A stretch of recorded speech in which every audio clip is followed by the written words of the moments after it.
welcome back to the ASPA podcast. I am Karen and I am the marketing coordinator here at ASPA. Our guest today is Kelly Swanson. She's a speaker, MC, award-winning storyteller, Hall of Fame motivational speaker, and a comedian. Good morning, Kelly. How are you? Good morning, Karen. I am doing great. It is very sunny here in North Carolina, and I'm getting very excited about my visit to come your way in October. Okay, good. So, Kelly, why don't you tell us a little bit more about your background and what led you to where you are today? That's a loaded question, Karen. I could talk all day. I didn't plan to be here. If that makes any sense, I tell people it was a series of accidents and open doors. And the short version is that, well, to bring everybody up to speed, I speak about the power of story. I am a storyteller, and it all started way back when, as a child, when I was shy, scared of my own shadow. I was the picked on kid in school, the one you threw things at on the bus. And because I couldn't really figure out a way to cope in my own world, I created an imaginary one. And I had imaginary friends in a town that I'd created. And it sounds weird, but really it's no stranger than any story anybody writes to live in. And so these characters and these stories were always just something I would do. They tumbled out of my head onto paper. It became my art. And I met after college when I graduated. I had no intent other than getting married, have kids, and finding a job if I needed one. And I was an English major because I didn't know what else to do. And I took a writing class with a bunch of teachers in it over at a community college after I'd graduated, just for fun. And we had to read our stories. And the teachers said, your story's good, but the way you tell it is even better. Would you come to our school and tell stories to the kids? And I was like, what? You'll pay me to do that? And when I started doing that, I realized it wasn't the children that I was really interested in. It was the adults. They were the ones putting their pencil down and not working on their lesson plan and listening and laughing and feeling good. And I became a storyteller. An art teacher in one of the schools said, you're a storyteller, join us. I was like, what do you mean? There was a whole North Carolina storytelling guild. And I became entrenched in this world of people who just tell stories. And somebody told me at some point, they said, you're not just a storyteller telling funny stories. You make people think, you make them feel hopeful. You show them that they can do anything. You point out the ordinary heroes in life and how extraordinary they are. And I was like, wow, that's pretty cool. And then I promise him, I'm almost finished. 20 years ago, I was telling my stories at a festival, and a speaker came in named Jeannie Robertson, who was a legend in our business. And she said, you're never going to make a career doing it this way. You need to be a speaker. And that's the world that is set up for you to step into and share your stories. And that's what I did. And little did I know all the doors that would open because of it.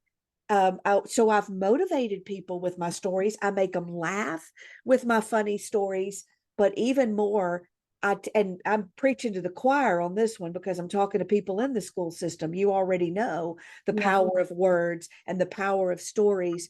So I uplift people by helping them see that they can change the story they tell about themselves. But I also teach people, especially in business, how you use that as a tool to persuade and to motivate and inspire people in a way that data can't do that. So that's me in a nutshell. And it has a lot of different faces because I'm an artist first and foremost, and I know how to teach my craft.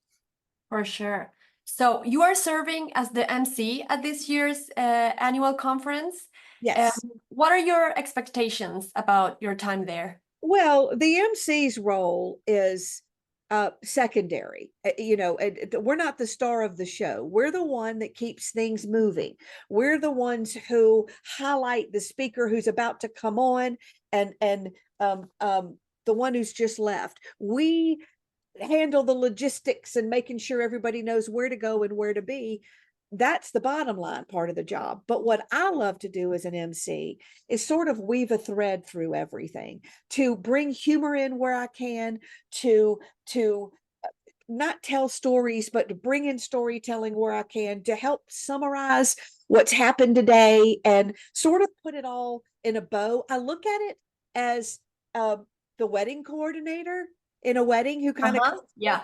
even the DJ at you know at an event who just kind of keeps everybody happy and brings this energy all the way throughout. That's what I You see you my set job. the tone. Yeah, set the tone. That's a great Yeah. way to put it. Set the tone like a conductor. Um, yes, and Well, it's kind of a hard job, Karen, because you don't get much time. So you can't really plan. You just have to be present, stand in there and just go with the flow. uh-huh.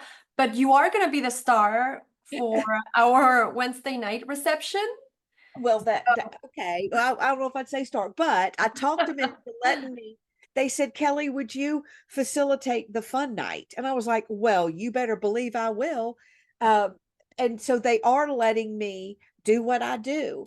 And that is just make everybody, I think they called it a night of comedy. It's not like a stand-up club, not like you're going in to see a stand-up comedian. Sure. It's not that at all. Sometimes that can scare people, or they think, oh, she's going to get political or she's going to get edgy. It's none of that. It's just, I'm just going to tell stories that make you laugh and they touch your heart too. Because I think that's important. I don't just want to make people laugh. I want to encourage them that it's never too late to change their story. And I want people to feel valued. I want you all, if I can leave you little bit better than I found you, if by it, whether it's in a hallway or as MC or in that show, to help you really understand how important you are and what a difference you make, and reconnect if that's the case, or remind you of that passion and purpose for what you do, why you do it, and how much you matter. And for people behind the curtain, as I like to refer to people in your positions, you often don't get the credit. It always, the teacher gets the present. um, the frontline people sometimes can get more credit, and I want to pay homage and affirm and validate how important you are to this, the people behind the curtain that really do the hard work that nobody ever sees. And if I can make you walk away feeling inspired and motivated to deal with whatever's going on in your life or in your work and feel more important, then I would consider that a job well done. And laughing the whole way, who doesn't like to laugh? I'm just saying. Yeah, that sounds wonderful. How would you describe your sense of humor? Well, I'm like that crazy aunt that you have in your family. The one who doesn't always have a filter with what she says.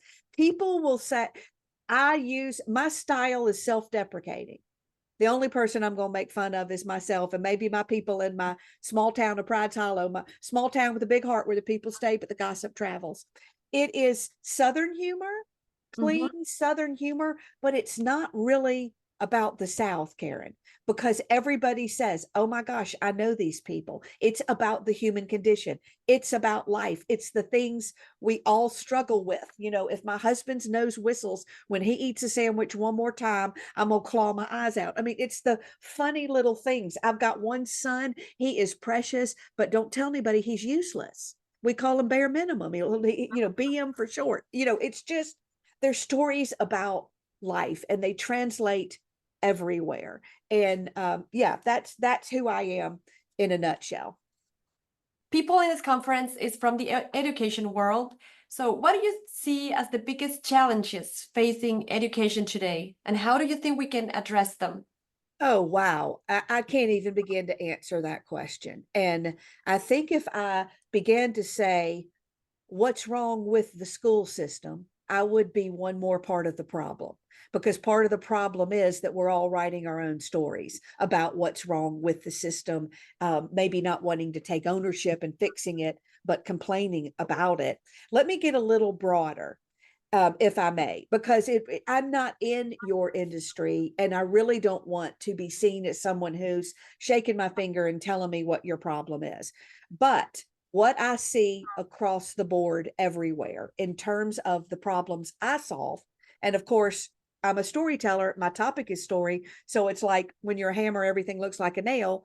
I'm going to relate it to story. And there are two issues I see.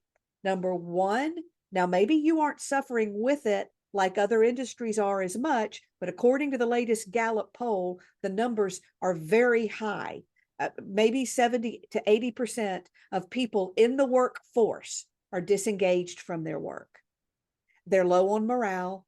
Not only have they quiet quit their jobs, they've quiet quit their lives. There's something going on right now. I'm not going to talk about what caused it. I'm just going to say it's evident. And so people are concerned. Well, first of all, on a personal level, they're burned out. They've lost sight of why they do what they do. And they're stressed beyond measure. And so on that personal note, how do you get people, how can I help with that? I believe that stress isn't what's happening around us or to us. It's about the story we're writing. And many of us forget the power of that internal script, and that we do have the ability to frame how we react to a situation, how we see it, internal story we write. It's if you write a story of bitterness, anxiety, you can't do this, you never could do this, then that's all you'll ever find. And if you write a story of positivity and affirmations and mantras, and you're constantly feeding your brain the good stuff, then that is what you'll always find. So there's that. Now, I also believe the second piece of this is I believe everybody's in the business of persuasion.